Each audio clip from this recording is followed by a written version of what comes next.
Forms of igneous rocks. Lava. Lavas are extrusive forms of molten magma which have been poured out on the surface of the earth. Now you all have learned about interior part of the earth, about the crust, and now you all are going to learn about the volcanic materials and the part of the volcanoes, the material which is inside the earth's surface is called magma, and which is outside the earth's surface, that is called lava. Forms of igneous rocks: extrusive, intrusive. Extrusive rocks which is coming out and getting solidified on the surface of the earth. Volcanic or extrusive igneous rocks form when molten elements erupt from Earth's interior through a volcanic vent or fissure and cool rapidly at the surface. And intrusive igneous rocks when solidified magma is below the surface of the earth. That is, it cannot reach the surface of the earth and it gets solidified inside the crust.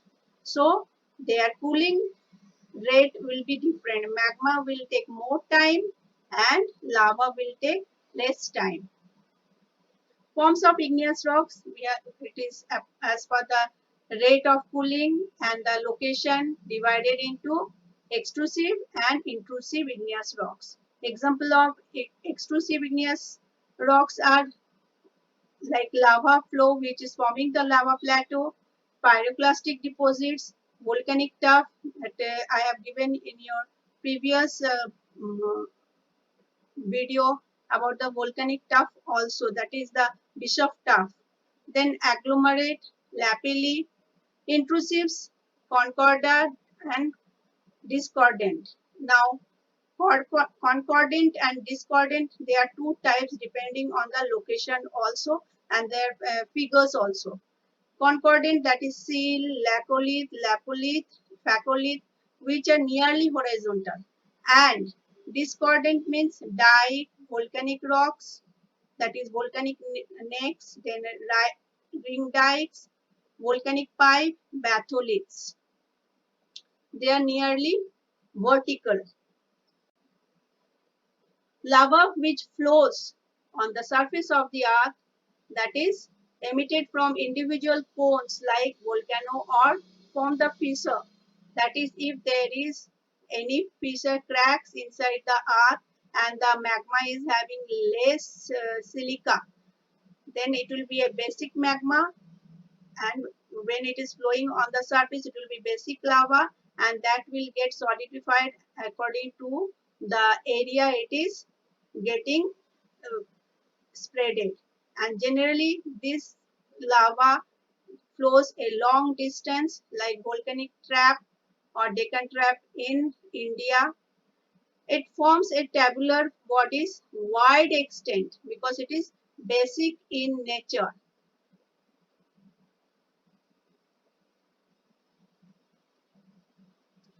Form of lava flow depends on fluidity of magma, that is composition, whether silica is more or not, temperature, and that is the coming for viscosity.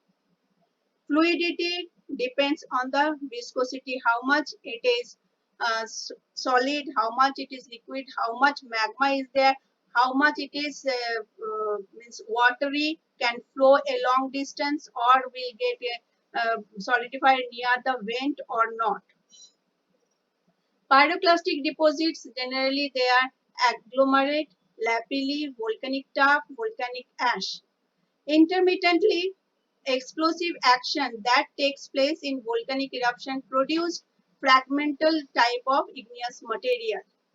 Here we can see in this picture, the through the vent, whatever it has come out, the volcanic bombs have been formed. Then secondary cones are formed where it cannot flow a long distance. Ash clouds are there, pyroclastic flow is there, crater is forming on top of the volcano, and lava flow is there if it is too fluid. Extrusive igneous forms agglomerate, the fragments of rock associated with lava flow that are ejected during explosive volcanic eruptions and distributed in and around the crater or crater. Crater in the sense that where it is forming, there only. It will be better if you write down crater.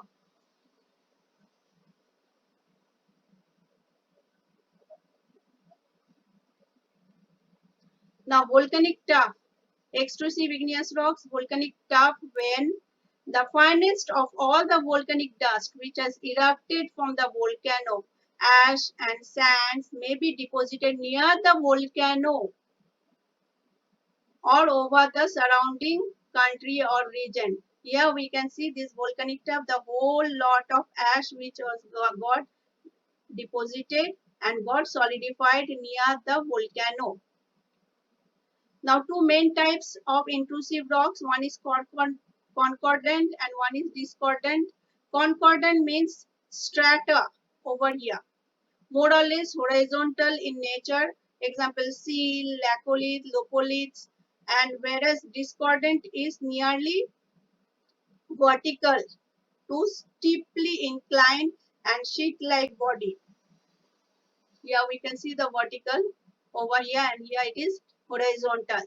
Thickness vary widely from an inch up to 100 of feet depending on amount of magma which has got solidified over there. Injected through fractures, fissures or joints or weak planes over there. Next one is coming sill, that is concordant. Now relatively thin tabular sheets magma.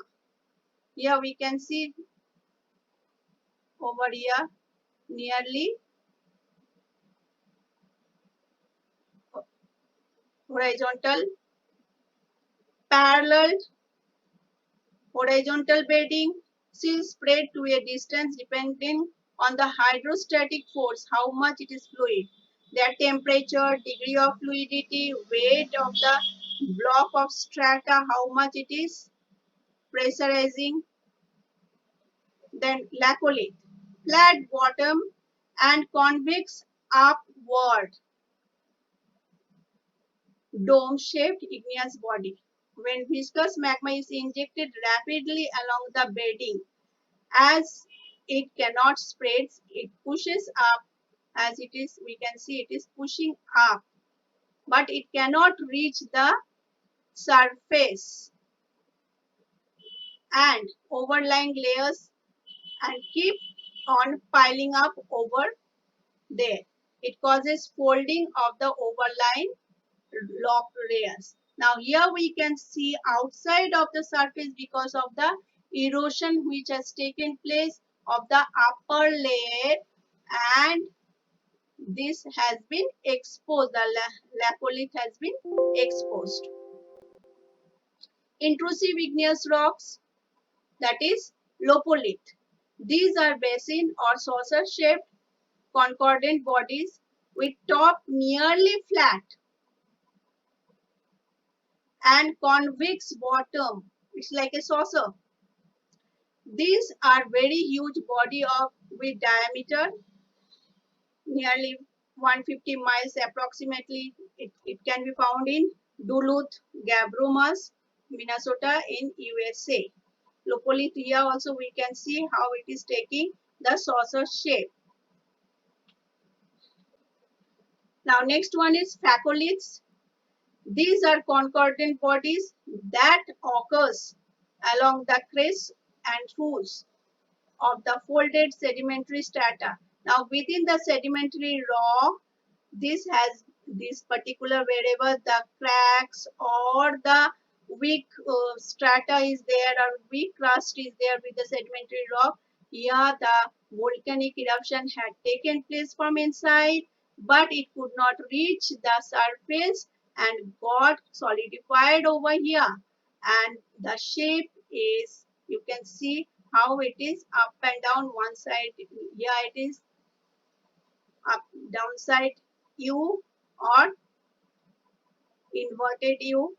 Enfolding the crest and trough are regions of weakness and tension.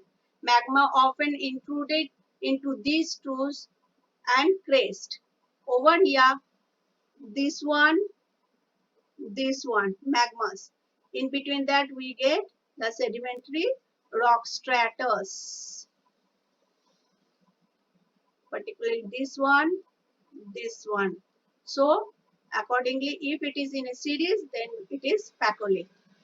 Next one is dike, that is nearly vertical or less vertical, more or less vertical fissures through that it comes out but gets solidified within the earth crust. Then narrow, elongated, parallel-sided wall of igneous rocks. Here you have to remember the word vertical. Now, thickness may vary from 1 inch to hundreds of feet and length may few yards to many miles, depending on the fluidity, nature of the fissure, nature of the crust, how much it is thick or thin, weak or strong, etc. Intrusive igneous rocks, volcanic neck. Yeah, you can see the picture of a neck. It was intrusive, but because of the erosion, weathering, it has been exposed. Now, volcanic neck, it is forming inside the volcano when the heat and pressure from below are reduced. Suppose it was coming out, but due to some reason, the heat and pressure got reduced. So what will happen? The magma inside the volcano vent solidifies. Over a period of few 100,000 years, surrounding it, the softer rocks, over here also the surrounding softer rocks erodes away, leaving the volcanic rock or volcanic neck standing alone. Sheeprock volcanic neck, New Mexico, USA, one of the example. Now another one is volcanic pipe, the vertical conduit below a volcano through which magma has passed and that has become filled with solidified magma, volcanic breccia and fragments of older rocks. Now the difference between volcanic neck and volcanic pipe, it is depending on the place where it is taking place as well as what material it is getting cooled over there. Here it is written volcanic fragments also of older rock, whereas here it is not solidified of rock materials but only the magma. Two different things. Then batholith. Here it is exposed because of the erosion, are the largest bodies of igneous rocks, irregular in shape, occupies large area. Their occurrence is commonly associated with the mountain building process.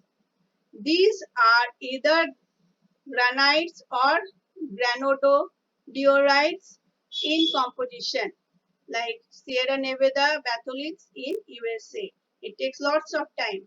Now batholith, one thing you have to remember, when it is just floating above the magma chamber which has got solidified, magma chamber is cool enough, but above it is much more cooler, and batholith which was forcing up got solidified inside the earth due to some reason like cooling of the magma. Because of the rate of cooling it was more or the pressure was less, and it solidified over there, and by thousands of years it took time to get eroded the upper layers and it got exposed. Stalks, that is the irregular masses of batholiths, habit of smaller dimension. Stalks and batholith are the same thing, same way it is forming, but stalks are smaller.